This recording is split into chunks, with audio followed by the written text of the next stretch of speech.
Chair would entertain a motion for the consideration of claims.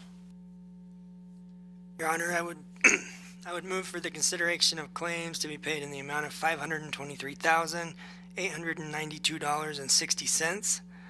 Checks written for payroll and liabilities for August 22nd, 2014 in the amount of $449,304.07 for a total of $973,446.67. Is there a second? Second. All right, are there any questions over the bills this evening? Well, I think we need to read into there's two bills in there. One on a piece of equipment that went at the airport that's $249,000 something, and we just got the bill for it, and that was delivered last year. And then there's an environmental assessment for $6,000 for the airport, and that was also last year's money.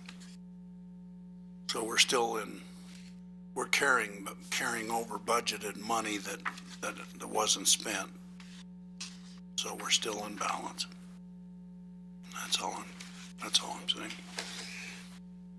Any questions? I did not have any others. Okay, and I didn't have any questions this time. So all those in favor of the approval of claims say aye. Aye. Those opposed, motion carried.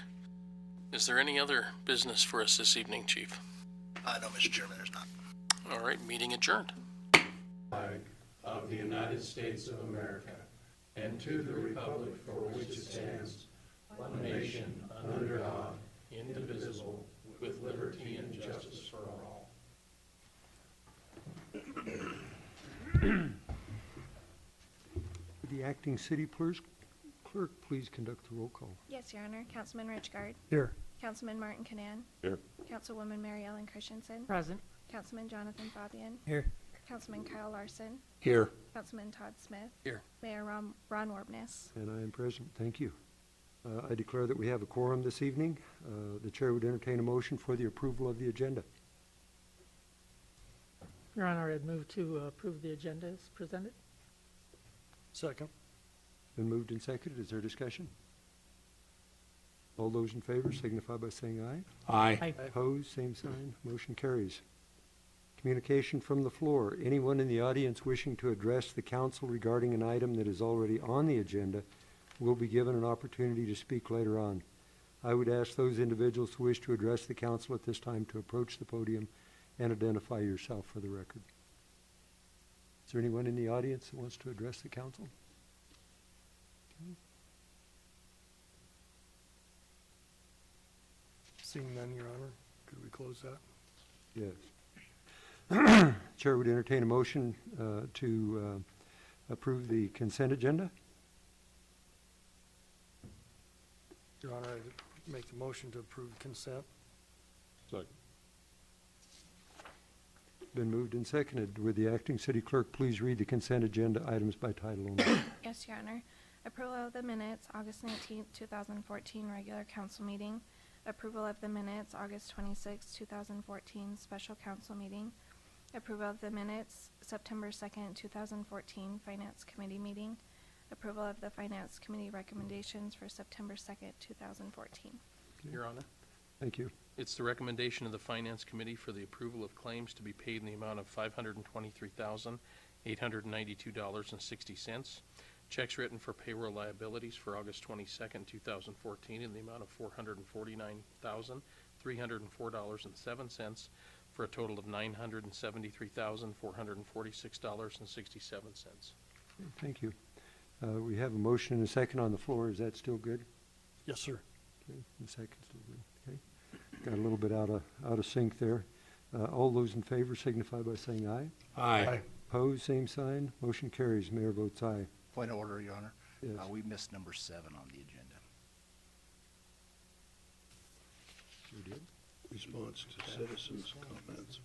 Oh, they respond to citizens' comments. Very good. Would the acting city administrator care to respond to that? Apparently, Would you, Mayor? So at Mr. Weaver's direction, they asked that that be added into the agenda from now on, moving forward, so that when citizens make comments at the podium, that there can be a response to that. And so typically, I think the plan is going forward that after comments, replies won't be made that evening, but at the next regularly scheduled meeting, then there'll be a response prepared for that. So Mr. Butterfield, Ms. Lewers, each have comments to make regarding some statements were made by the public at our last meeting. I have some brief comments, and then Mr. Mayor, I think maybe you had some comments to add as well. So if we could start with Mr. Butterfield, please. Yes. Thank you, Your Honor. Butterfield. I appreciate the opportunity to respond to some of these comments and questions. The first of which dealt with Mrs. Woolery from a couple weeks ago. She had some concerns about our weed and pest, specifically our mosquito spraying. And we did want to clarify a few things and definitely apologize for some of the misinformation she received, and want to clarify that for the public in general and also for her.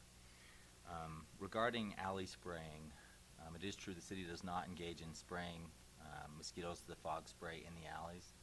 And the reason being is because the spray encompasses a 300-foot area.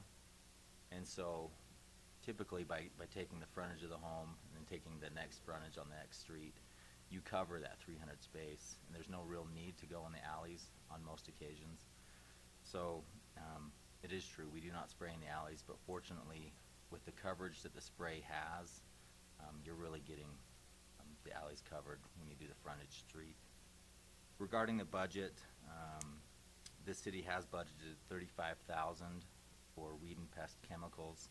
It seems to be pretty standard. I've gone through some of the budget documents from years previous, and we've had anywhere from $30,000 to $35,000 budgeted.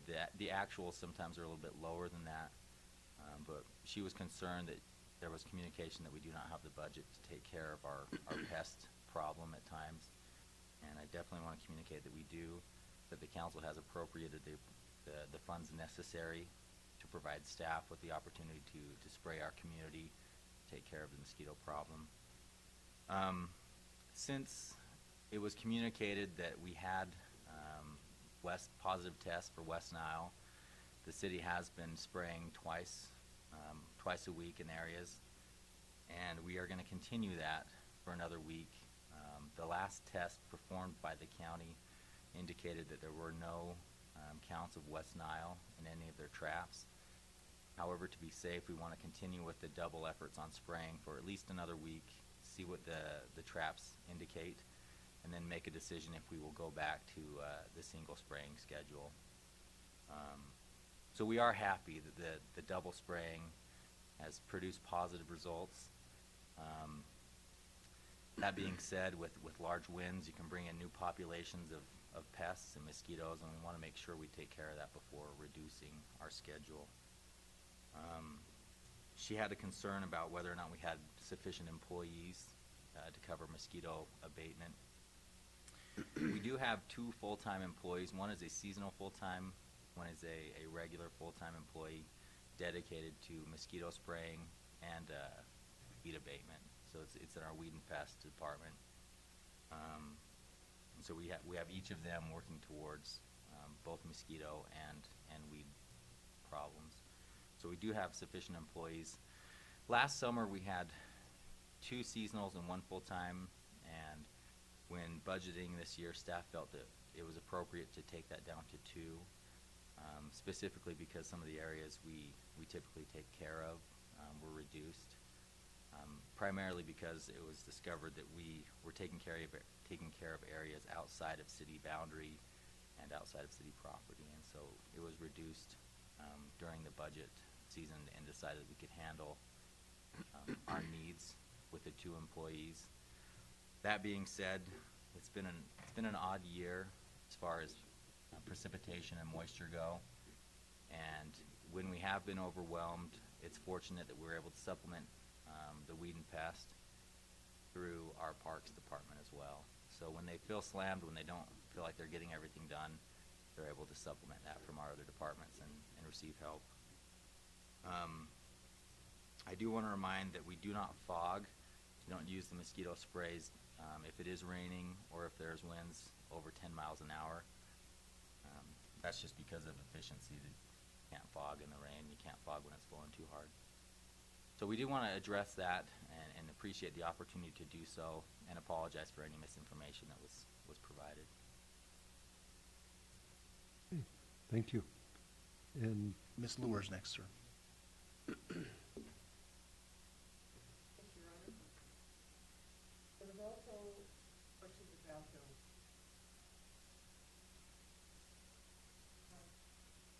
how it works.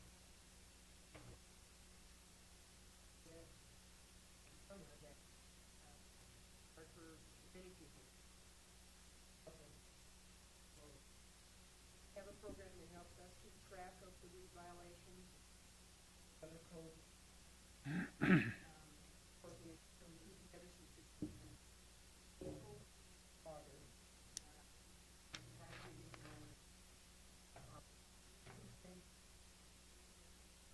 Tenants, neighbors, city staff, all are obvious, all going there. Those code enforcement officer, anyone, if they see some weeds that are out of control, all those calls,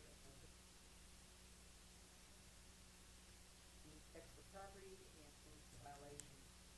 Then she makes a contact customer in on a form, whether it's a phone call, letter, door tag, property. Notified the owners prior property.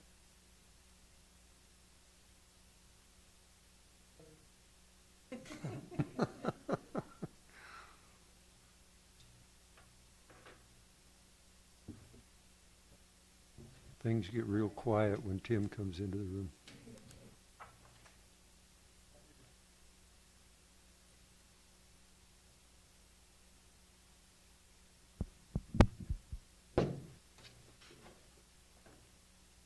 Must I start over? Wherever you feel comfortable. Okay, well, I'll just kind of explain just real lightly. We have a program that helps us keep track of the weeds, weed violations, and like I said, I can understand why some citizens think we haven't worked to maintain the weeds in the city this year because of all the moisture that we've had. Our code enforcement officer then does contact people in some manner, and people that she has dealt with in the past. There may be one property that she may do, 3 or 4 times a year, because they seem to wait for her call or her letter, and then they'll go ahead and cut their weeds, and then when they grow again, they wait for her letter again for some reason. But anyway, Isn't there a time period, too, that you have to give them we in have order to respond? we have to follow certain procedures when the violations are observed. Per the Riverton Municipal Code, the resident is allowed 10 days at this time to comply with those weed violations. Many times the owner may live out of town or even out of state, and they would request some additional time when they'll usually contact us in some manner. Big share of them do. But sometimes it's hard for them to find a contractor, and they ask for some extended time. And we usually do grant that. I mean, we do try to work with citizens, as long as they do what they say that they're going to do. And a lot of the people that we contact do go ahead and take care of their weeds. We try to work with other citizens when there are extenuating circumstances that keep them from complying.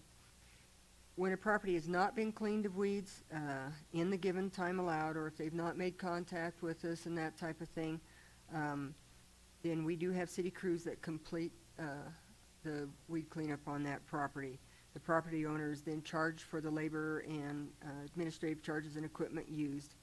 And if the charges are not paid in a certain amount of time, then we do place a lien on that property. It's amazing. There's just a ton of time that is spent just on researching the ownership of properties. Our code enforcement officers notice that many of the properties in town that have these weed violations are vacant. There's just, vacant, or I think sometimes maybe just with tenants. Research is done to determine if the property has been repossessed, and oftentimes the ownership change does take time.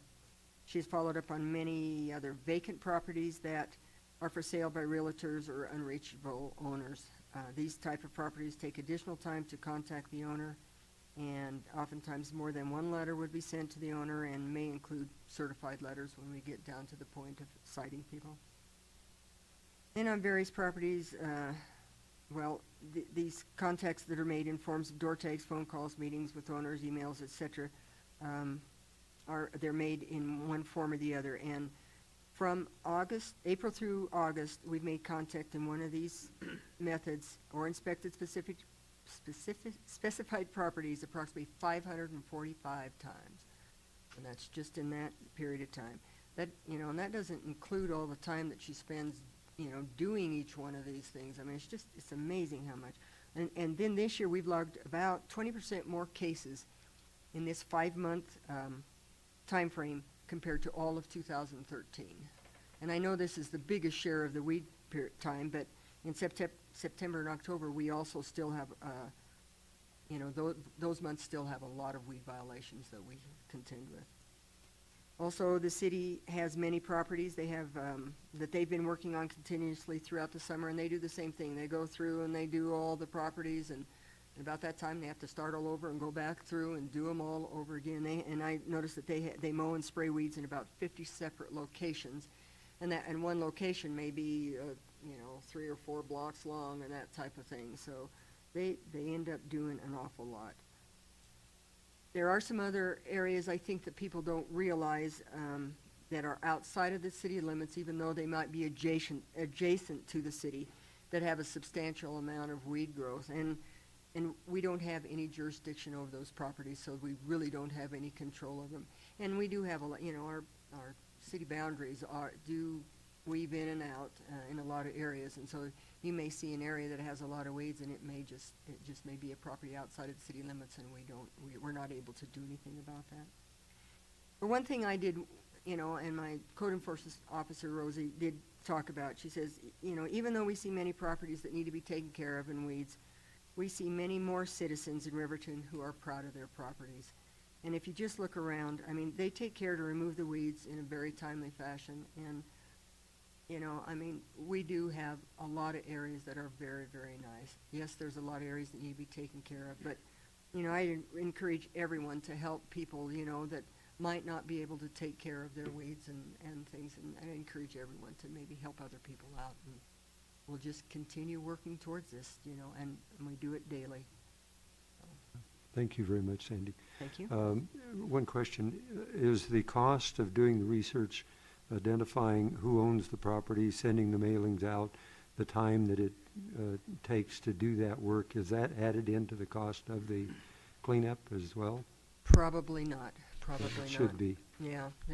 If we're going to go to the trouble and whatnot. And there is some administrative costs in there that may cover some of those. I mean, I know we, in the community development department, helps Christy a lot of times with a lot of that research.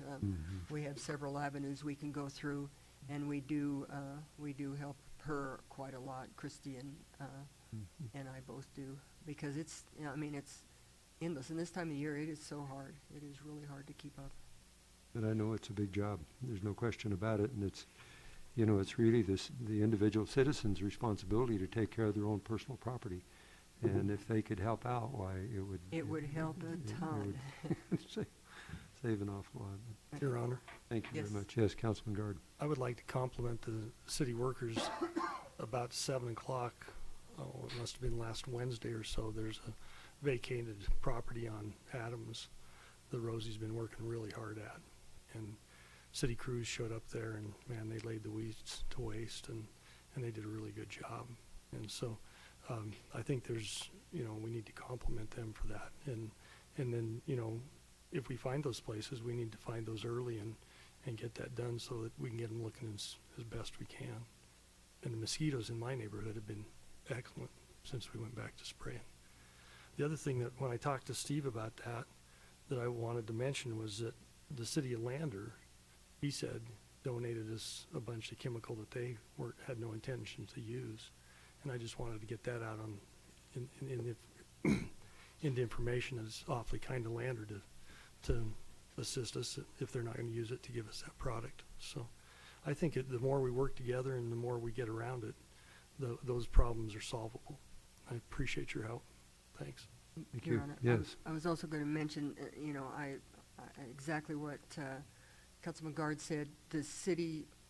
The other city crews that are working to do those weeds work very, very well with our code enforcement officer and help every time she has a situation like that. So we really, really appreciate them. Thank you. Great, thank you. And thank you, Chief, for the point of order. After we had the citizens' comments, and there was no citizen comment, and then it says respond to citizens' comments, and I'm thinking, how's this going to work? And this was a recommendation that came out of our meeting that we had with Mr. Weaver when we did his evaluation. One of the recommendations was to put this in, and so it's a new agenda item, and I think it's going to really be helpful to kind of keep up with when things happen in the city.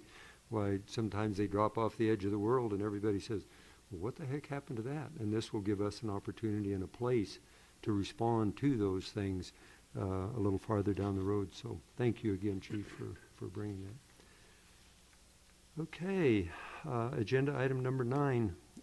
We have Volunteers of America Empty Bowl fundraising event presentation. Mrs. Warpness. Hi, thank you for having me. I'm Helen Warpness. I actually spent about 14 years on the governing board for the Fremont County Alcohol Crisis Center, and when we merged, I think that was final last July 1st with Volunteers of America, I became a board member for Volunteers of America and am on the Leadership Council for the Center of Hope. And it is that Leadership Council that is now pushing forward this fundraising idea of filling an empty bowl. And so I'll just give you just a little bit of background and then a little bit of information about filling an empty bowl. Since we had the merge with Volunteers of America, we've had 33 residents go into treatment, 14 of those into residential treatment and 19 into outpatient treatment. We've had 10 go into sober housing. We've had 26 referred to Voc Rehab and 1 to Job Corps. So what I feel we're seeing is the beginning of a solution to the alcohol problem in this community rather than the Band-Aid approach that we were doing before. And I really credit Volunteers of America for that. And so Center of Hope is holding a fundraising event October 23rd. It's called Filling an Empty Bowl. And so we're really centering this around families. And so we're keeping it very inexpensive for people to attend. For $10 or $25 for a family of up to 6. You come, you pick out a bowl, and then there will be soups at, we're having it at the Fremont Center. There will be different soups provided either by churches, by individuals, by different places here in town. I think Mike Bailey has agreed to do some soup. Miss Jenny's is doing soup. The Methodist Church is doing soup. The Mormon Church is doing soup. So we'll have lots of soups there. You fill your soup bowl as many times as you want. There'll be games for kids. And so how we're raising our money is selling event sponsors. And we're hoping to see that from possibly one of the tribal business councils. They have both been approached, and so far it seems pretty positive from the Arapahoes, so we're keeping our fingers crossed there. We also are selling table sponsorships for $500. Chief Broadhead has committed the police department officers, employees to a table. The mayor has committed to a table. And so I guess my challenge to the council and to the city, the other city employees, is I would love to see you try to raise the money to also sponsor a table. The tables will have in the centerpiece the name of whichever business or entity has done that sponsor, and so your name will be out there. And so this is our first attempt at this, and we'd really like to see it successful. I do want to mention that Councilman Canan, Chief Broadhead, are both on our Leadership Council board, And also here tonight is the director of the Center of Hope, Shelley Mbanu. So thank you for your time, and we'd appreciate anything you can do to help us out. Thank you. Thank you. Yeah, are Very there any good. questions? Any questions of the council? Apparently not. Okay, Thank you, thank Helen. Okay, so it's not an empty bowl. There's going to be soup. You can take your bowl home. All right. Heck of a deal, $10. Okay, thank you, Helen, that was very good. Agenda item number 10, Fremont County Justice Center plat. Community Development Director's report, please.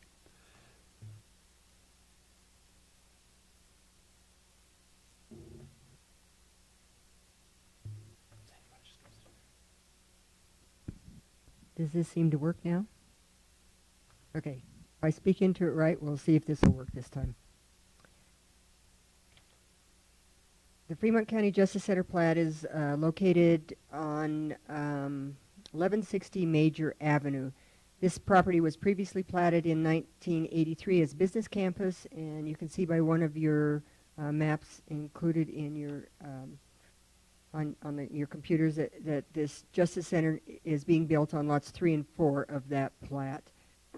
During the final stages of the design and plan review, the county staff realized that there would be maintenance issues with snow removal on the west side of the proposed facility because of equipment in the sally port and lack of access to the building on this west side.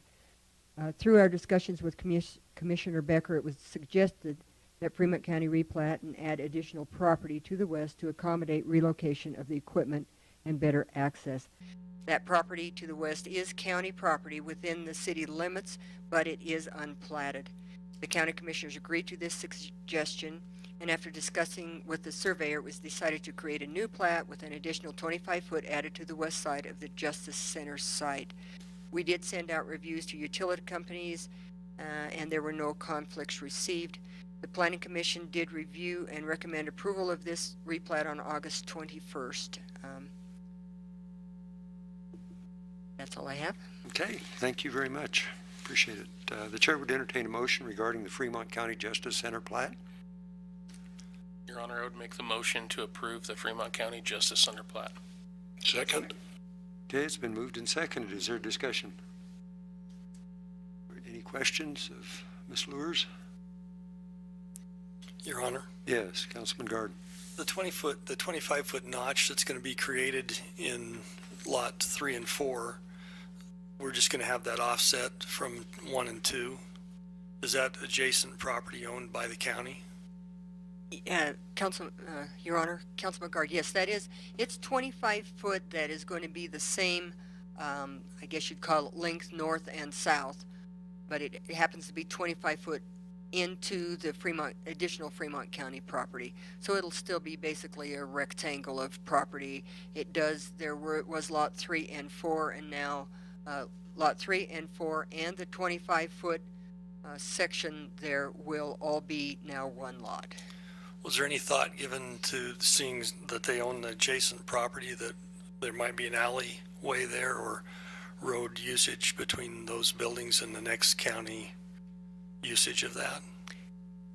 Your Honor, no, Councilman Guard, there was no thought on that at this point in time. I believe once they start into some kind of development, that will probably be addressed. We don't have an idea of what they're going to do to that west section. I just wondered that's a kind of an odd notch between leaving 1 and 2 won't have that notch. If we wanted to run an alley or something down that, maybe we would end up having to give that, are those 1 and 2 are owned by separate landowners? I believe so, Your Honor. Thank you. Okay, we have a motion and a second regarding the Justice Center plat. Any other questions? All those in favor signify by saying aye. Aye. Aye. Opposed, same sign. Motion carries. Mayor votes aye.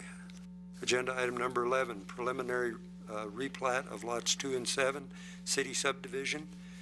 Community Development Director's report. Thank you, Your Honor.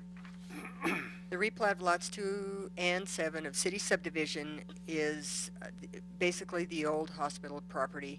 that is located between East Jackson Avenue and the East Park Avenue.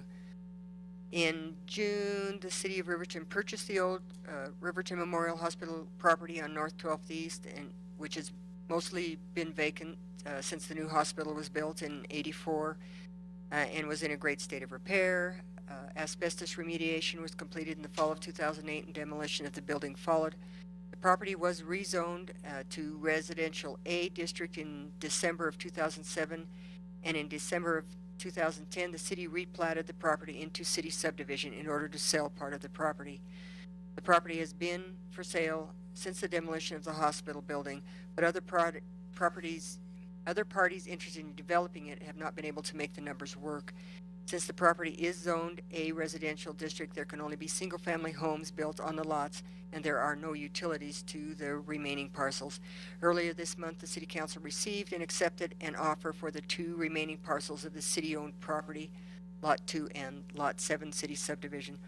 The purchaser at that time included the proposed lot layout for the 2 remaining parcels. It's comprised of dividing these 2 lots into a total of 9 lots for single-family residences. This layout is now on the preliminary plat that you see there. I also included the old plat that just shows the lots that not divided. Some of those, since this is a preliminary plat because it's more than 5 lots, other little changes can be made to this plat, and I do know for a fact that some of those dimensions of those lots will be changed when you see the final plat. The residential A zone will be maintained just as was requested by the adjoining property owners. And then through discussions with the realtor and the owner and city staff, it was decided that prior to closing, the city would replat these lots, but the owner still would be responsible for the cost. We also, as I had mentioned previously, we would require the purchaser that any existing water or sewer lines that are still on the property would be abandoned before development. We did send reviews to the utility companies and 3 returned comments. Nothing really too serious. Rocky Mountain Power had no objection to the proposed replat, but wished to convey to the petitioner that any and all Rocky Mountain Power infrastructure relocations as a result of the proposed replat would be solely at the petitioner's expense. Source Gas had no conflicts with this replat other than noting that there are gas lines present but fall within proposed easements. The city had no comments regarding the lots and easements but noted, and this was on the utility map that we received, that the water can't tie into the lines on 12th or 14th Streets as noted on that preliminary utility map, but they must come off of the extension in Park Avenue, and that the developer was already aware of that. The Planning Commission did review and recommend approval of this preliminary replat on August 21st, and the Planning Commission will tentatively review the final plat possibly September 18th or possibly the first meeting in October. The Council will review the final plat once it has been reviewed by the Planning Commission. Okay, thank you. The Chair would entertain a motion regarding the preliminary replat of lots 2 and 7. Your Honor, I'd make a motion to accept the replat as the current state. Second. It's been moved and seconded. Is there discussion? Okay, all those in favor signify by saying aye. Aye. Opposed, same sign. Motion carries. Mayor votes aye. Okay, that's the formal agenda. We'll now go into the reports and comments. Council committee reports and council members roundtable. Councilman Guard, would you lead off, please? Your Honor, I don't have any council or any committees as of yet this month that have, since we're so close to the front, but the airport board is, as you know, hard at it. So any help that anybody has, any suggestions, we'd sure like to hear from them on that. And we'd be open to that. I believe next Monday we'll have a rec board meeting. So we'll report on that next week. Thank you, Your Honor. Okay. Councilman Canan. Nothing, sir. Okay. Councilman Christensen. Nothing. Okay. Councilman Fabian. Um, just the upcoming animal shelter Paws and Pearls fundraiser, I believe is set for the 13th, that's Saturday. It will be at the Heritage Hall. Yeah, Heritage Hall, I think is what they call it now. Building, and so if you look around town, there's lots of posters with roses and pearls and wine on them that list locations for ticket purchase. I don't remember them off the top of my head, but you can also check the Paws Riverton Facebook page or website for more information. And I don't have any update on the Parks and Trails Committee at this point. So I guess the only other thing is just I don't want to steal anyone's thunder, but to congratulate Idea Inc. and on the receiving the grant from the state of Wyoming. So that's it.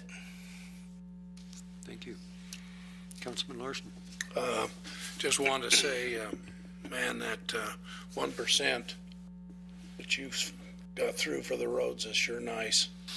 I see a lot of curb and gutters that are being fixed that have solely needed fixing, and the blacktop in the area where I live is fantastic.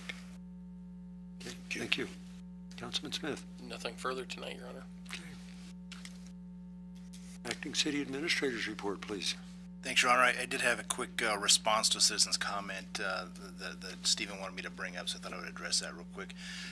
Mr. Javelinkis came, I think that's how you pronounce his last name, and spoke about getting police motorcycles, that we should employ those here. I did answer that question a couple of years ago, but I wanted to make sure that we were, being responsive to a question that comes up like that.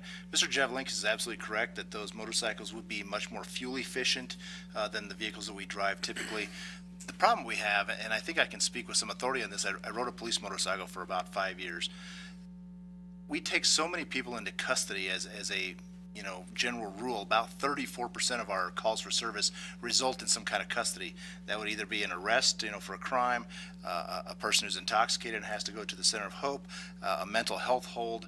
All of those things require us to physically take someone into custody and transport them, and a motorcycle is just not practical for that. In a larger environment, motorcycles are used really as specialty vehicles for traffic enforcement typically, or you'll see the Denver Police Department use them on the 16th Street Mall, which is a walking and pedestrian mall, because they just can't get patrol cars into that space. But for our application here, it's really just not an effective tool for us to use, and so that's why we don't pursue that. He's correct in some regards, but from our practical application, it just wouldn't really work for us. The only other quick thing I had for you, Mr. Mayor, is that I got word today that Dennis Hariza, who was the police chief here for about 16 years, the longest serving police chief in Riverton's history, passed away last Saturday evening in Bullhead City. And his family's not going to, at his request, is not going to have any services for him. But I just wanted to bring that up, so thank you. Thank you. Yeah, I remember Dennis quite well. And his son, can't remember his first name now, but worked down at the sewer treatment plant for quite a while. Anyway. Okay, Mayor's comments. The Pause for Pearls, I think we're going to be attending that one. Sounds like we're going to be buying an empty bowl. Hope the soup is good. We're still working on moving the Veterans Park. That was kind of an extension of that discussion on the motorcycles, and we've had several meetings with the veterans organizations and whatnot on that. I think they're kind of putting it on the back burner at this time until we can get through the campaign season and see which direction we want to go there. Councilman Larson mentioned the 1% and the good that that's doing, and I agree, but that was a team effort. There was a lot of people that really worked hard on that, and so it's making a lot of changes in a lot of areas around our community. I think it was really a good shot. So we've been having an internal discussion regarding the authority of the mayor that I've initiated, and I'd just like to give the council an opportunity at this time, if they want to pursue that, bring it up, or if you would prefer to just let it die, I can live with it either way. But other than that, why, I don't think I have anything else. Oh, I did receive something in the mail today, which was kind of unusual. It weighed about 10 pounds, and I thought, oh my gosh, I wonder if it's ticking. And so I listened real close, and it didn't seem to be. I opened it up, and it's a very well done, beautifully bound book on the Quran. And the Muslim community apparently is sending this out to all of the elected officials across the United States. They said they've sent out over 200,000 copies of it. And so I'm not exactly sure how to take that. They had a questionnaire, you know, what my knowledge was of the Quran and yada, yada, yada. And so I wasn't able to do anything but answer it pretty superficially. But so there's that movement out there, even in Riverton. So I thought that was kind of interesting. But I'm kind of looking forward to being able to look through the book. It has the writing in Arabic, and then it has the interpretation of it in English. So it should be kind of interesting. So, okay. Your Honor, Councilman Guard. your modesty is overwhelming. That beautiful key you made was a locksmith's nightmare, it appears. So that was nice that you could find the key to pass out again. So and even more impressive that you made it. Yeah, it's interesting, the world and times we live in and how things like that move forward. So, okay, if there's nothing else, why we don't have an executive session this evening? No, sir. Chair would entertain a motion to adjourn. Motion to Make a adjourn. motion to adjourn. Second. Been moved and seconded. All those in favor signify by saying aye. Aye. Aye.